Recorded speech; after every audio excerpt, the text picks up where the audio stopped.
Evangelho de João, capítulo 1, versos 1 a 14. Mas antes de ler, é muito importante entender que o Evangelho de João é a obra literária mais importante do mundo. Nenhum outro livro na história já foi tão traduzido e tão publicado e distribuído como o Evangelho de João.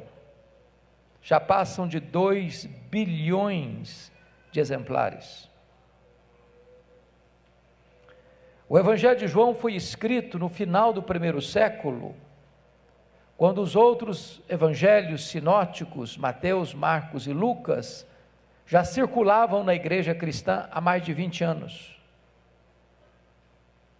O Evangelho de João foi escrito quando todos os demais apóstolos já estavam mortos, e mortos pelo viés do martírio. O Evangelho de João foi escrito para defender a fé cristã de um ataque frontal, de uma heresia perniciosa, que quase mina e solapa a igreja nos 3 primeiros séculos. Uma heresia chamada de gnosticismo, uma espécie de concubinato entre a fé judaica e a filosofia grega.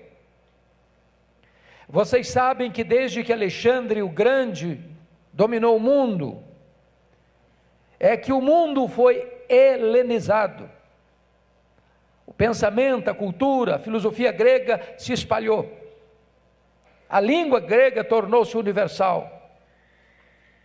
E mesmo mais tarde, quando o Império Romano dominou o mundo, não dominou as ideias gregas. Ficou de cócoras diante das ideias gregas.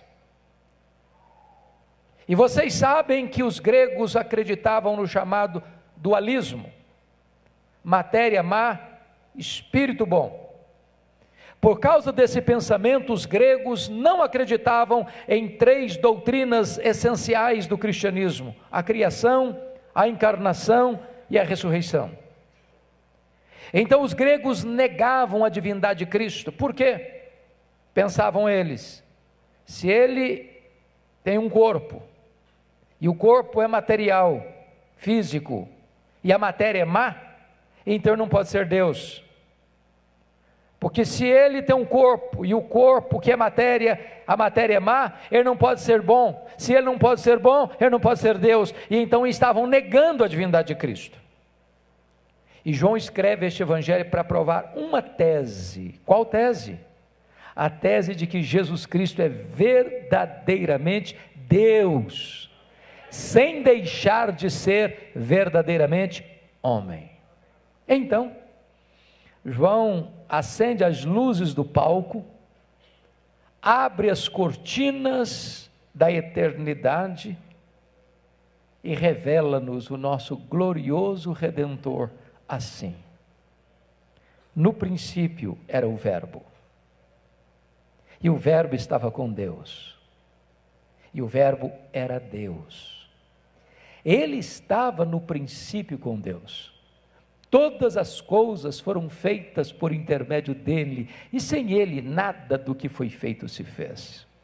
A vida estava nele, e a vida era a luz dos homens. A luz resplandece nas trevas, e as trevas não prevaleceram contra ela. Houve um homem enviado por Deus, cujo nome era João. Este veio como testemunha para testificar da luz, a fim de todos virem a crer por intermédio dele. Ele não era luz, mas veio para testificar da luz, a saber, a verdadeira luz que vinda ao mundo ilumina a todo homem. O Verbo estava no mundo, o mundo foi feito por intermédio dele, mas o mundo não o conheceu. Veio para o que era seu e os seus não o receberam. Mas a todos quantos o receberam, deu-lhes o poder de serem feitos filhos de Deus, a saber, aos que creem no seu nome, os quais não nasceram do sangue, nem da vontade da carne, nem da vontade do homem, mas de Deus. E o Verbo se fez carne e habitou entre nós, cheio de graça e de verdade, e vimos a sua glória, glória como do unigênito do Pai.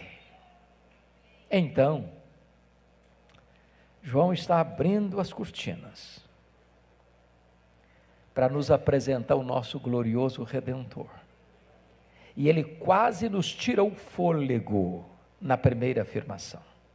No princípio era o Verbo. Vocês que devem ter uma noção melhor do que a minha da língua portuguesa, percebem aí que o verbo ser não está no pretérito perfeito. Ele não diz no princípio foi o verbo, mas está no pretérito imperfeito. No princípio era o verbo. Isso significa que quando tudo teve um princípio, o verbo já existia. O verbo preexiste ao começo. Ele existe antes de todas as coisas. Isso nos remete para Gênesis 1:1, no princípio criou Deus os céus e a terra. Os céus e a terra tiveram um princípio, tiveram um começo, mas quando tudo começou, o verbo já existia. Ele preexiste ao tempo, ele preexiste à história, ele preexiste ao começo, ele é eterno.